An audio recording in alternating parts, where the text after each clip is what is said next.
Hello again. We continue on in our journey out of captivity. For the last few weeks, we've been talking about our body, how our body is a temple, and how we're to take care of our body. And we talked about how our body is made of three parts: body, mind, or body, soul, and spirit. And this week, we've really been talking about the soul, and that's made up of our mind, our will, and emotions.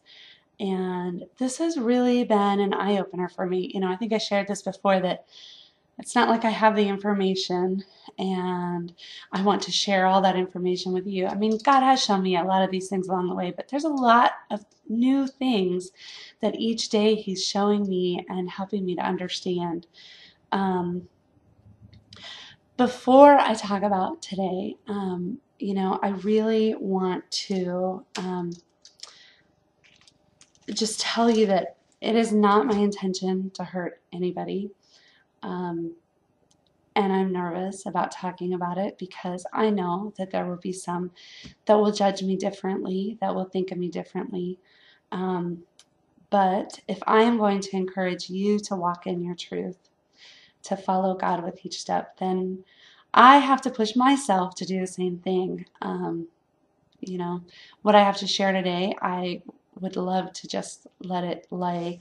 But God keeps telling me 2 Corinthians 1:4, and I have this highlighted and outlined and double-lined, and it says, God of all comfort, who comforts us in all our troubles, so that we can comfort those in any trouble with the comfort we ourselves have received from God.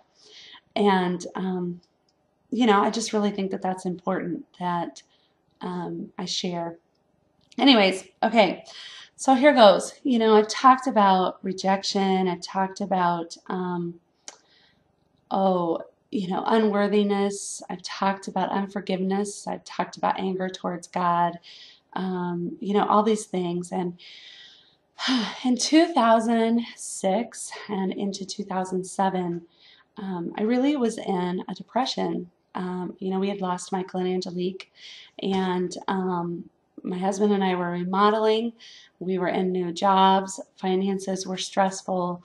And instead of dealing with a lot of those things, I found a friend, and we started talking back and forth. And remember, I talked about how, there was that first initial feeling that, you shouldn't be doing this.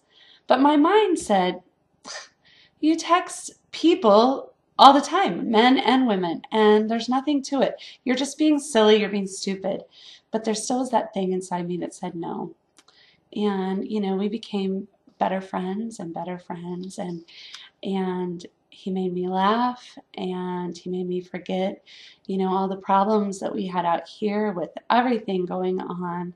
And, over 2-3 years period of time, we got closer and closer. And, I think I said at another time that the boundaries, the boundary was here to begin with. And the closer we got, the boundaries got a little higher, and the more we pushed it. And,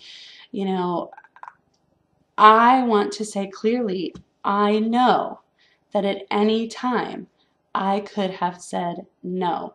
I could have talked to somebody, I could have stopped it, I could have pulled out. But at the same time, I was giving more power to that, I guess, worldly, fleshly part of myself. And I had an accountability partner. It just happened to be him, which does not work out so well. And anyways, I think you know where I'm going. Eventually, I committed adultery on my husband. And, the thing for me afterwards is that I could not make myself feel guilty. I could not make myself feel shame.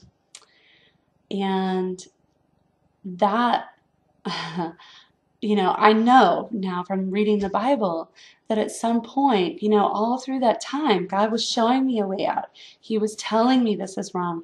And at some point, that verse where it said, turn them over so that Satan can deal with them, so that on the day of salvation, whatever, they can go to God, and I know that that's what God did. He turned me over. He gave me a depraved mind. I mean, I shared that too, that I was so selfish. I was so into myself. I was so away from the person that God created me to be. And even though I couldn't feel shame or guilt, I had so much anxiety, so much fear, so much just bad stuff inside of me that was constantly stirring and just moving all the time inside of me. And that was what led me to almost a nervous breakdown, where I couldn't get out of bed. And I mean, I was just constantly trying to figure out how I could fix it. But I had gone past the guilt and shame. It took me finally to one of my children confronting me to go, and I went to a Christian counselor for a short time. She gave me a few tips, helps, whatever, that started it in the right direction. She was a Christian counselor, so that's good. And slowly, I started to reach out to God, and I started to hear Him and listen to Him. But before that happened, I went very downhill. I was a mess. I mean, I just can't relay that message enough, that I was a mess. And coming to a Christian counselor, which then led me to finding out about deliverance, which helped me a lot, which then led me to confession to God. It led me to confession to my husband. Until this time, this other person had convinced me that you only need to talk to God. But see, what happens when you don't take it out into the open? You leave it in darkness. And darkness is where Satan works. It's where he can give you more anxiety, can give you fear, and he can rob your peace.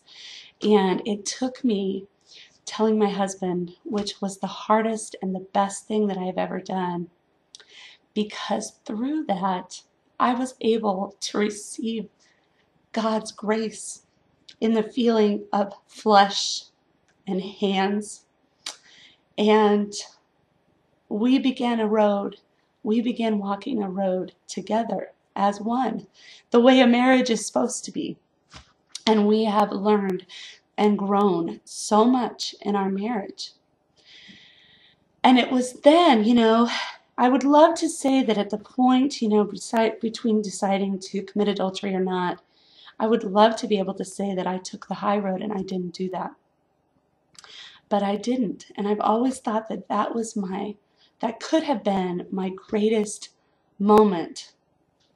But instead it was my worst, it was my worst moment. I had the right word earlier, but I can't think of it.